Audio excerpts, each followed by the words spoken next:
Başına kayra körünböstün ay nurları, aylı için geçki tuman kaptadı bu. Körüp duran жалгыздыктын ары жагы, жалган дүйнөм ага жазган азаптары. Кечки туман,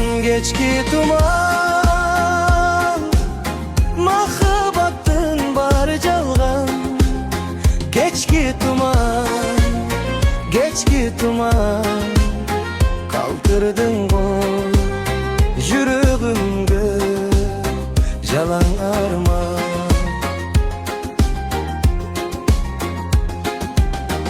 Эске түшсө өткөн күндөгү махаббат, жүрөк оруйсуздайт катуу алгагылат.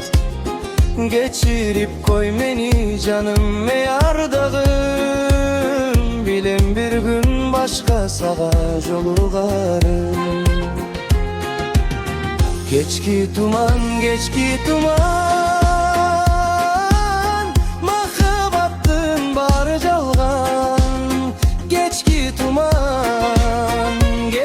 tuman, altırdın da жүрөгүмдө жалаң арман.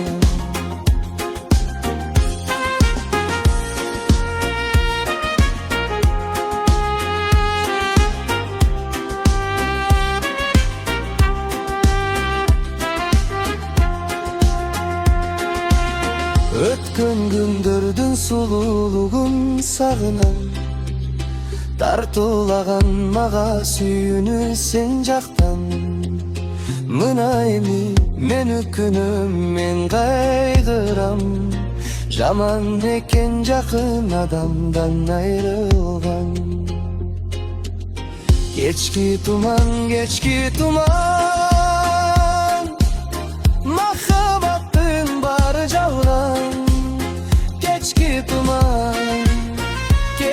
туман, калтырдың го жүрөгүмдө жалаң арман.